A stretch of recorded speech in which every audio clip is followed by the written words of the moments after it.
So many people have been asking me for advice over the years on, how did you make the transition from being an advertising executive to being a TV personality and having a radio show and now writing a book. Bevelations, Lessons from a Mother, Auntie, Bestie. I'm the mother from my LGBTQIA folks. I am the auntie for all my under 35, maybe under 38-year-old girls who think of me as a cool auntie, and some call me the rich auntie. And then I'm the bestie for all my grown women that done been through some things. Figure out which one of these you are to me, and then you follow the advice and the lessons I have in here about building your personal brand, about how to get out of your own way, about not giving your power away to men. And there's a bunch of really good stuff in here. I saw your Breakfast Club interview, which was amazing. Thank you. The boom of, Black designers and Black fashion owners is coming up. We are seeing it coming up. And we know about the Harlem Renaissance and how that kind of brought Black culture, fashion to Black culture. So we've paved the way for a lot of, fashion and trends and things like that. What are your thoughts on what's going on now? Because I feel like a lot of designers don't mess with our kind. Yeah. Or they don't want us to be in their brand. So how do we shift? What is your thoughts on how do we shift to make our Black-owned brands and our Black-owned designers that hype that we give the Hermes and we give the Fendis and the Gucci's? Well, I feel like we're doing that, right? I feel like for the first time, probably in my lifetime, you're seeing these incredible Black-owned brands really getting light. I think the change is happening. I think that Dapper Dan getting an atelier with Gucci was really a great thing, but now we take it a step further.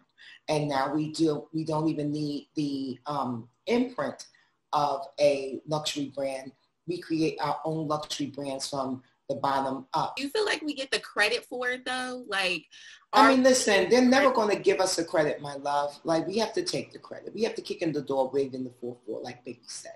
You know what I mean? If we're waiting around for them to give us the accolades and the props that we really, truly deserve, we'll be waiting for a very long time. And I would get my validation on my downtime when I went into my community and had a good time. I wanted their coins and I wanted their access, but I didn't need their validation.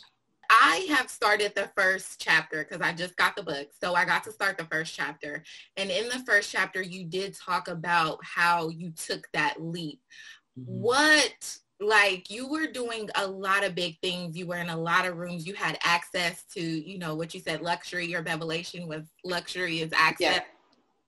What made you really what inside you was like, you know what, I'm going to do this.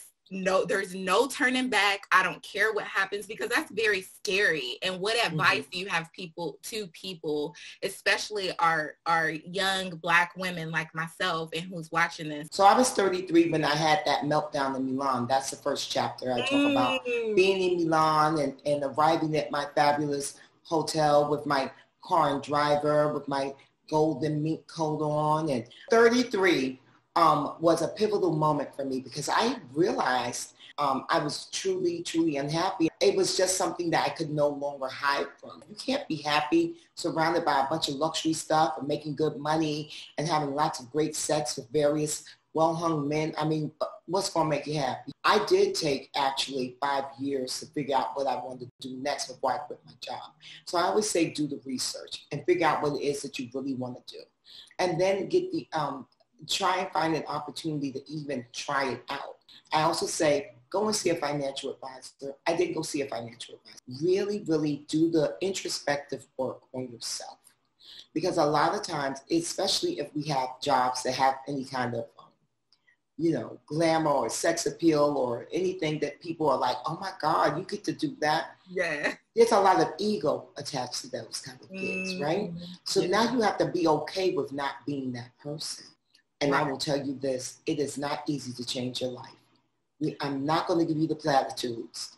I'm going to tell you it's very hard, it is painful, but it is worth it when you get to the other side. But my last question to you is, I need a Bevelation. So you're 33 years old. Mm-hmm. How long have you been doing this? I started media about 3 years ago. Okay, so new. Yes, I'm very fresh and new. Yeah. And how are you liking the trajectory thus far? I found what I love. I styled for over 10 years. I've been in media for 3. I've been inching in. So I definitely believe that is something that I love, and I still have a passion for fashion. It just won't be styling people. Yes. So you've already done a lot of great work, right? And yes. You're also already on your way. Just the fact that you're interviewing me on this platform means that you're now a bona fide media personality. So congratulations on that. And look at the fact that you're achieving so many of the goals that you actually set out to do. Please do not compare yourself to your peers. Okay. You might see other young Black women who are in your age group, and you might think, oh, well, she just did the BET thing. Or she just did. We don't make those comparisons because there's a girl out there that is looking at you and saying, ooh, I want to do what she did. And you keep being open and sweet the way you are because you have a really lovely spirit. Thank you. And that will get you very far. There's probably a lot of your peers that you've run into and they've not been so gracious. And they've not been so welcoming. And that's okay. You don't turn into a bitch to mirror them. You keep that spirit of yours just the way it is because that's the real ticket. That's going to be the winner. Because I bet you're just like this with anyone. It's not just with people who you're like, I'm interviewing them, so I'm going to be nice to them. Okay. And do not let this industry change you. Do not get a hard shell. And do not become callous. And do not become jaded. If you remain open like this, you're going to be a joy every time you go into a room to audition for something. They're going to want to work with you. Keep that mindset and keep running your race. And please don't compare yourself to the others that are in your age group or any of it. Just keep running your race, baby.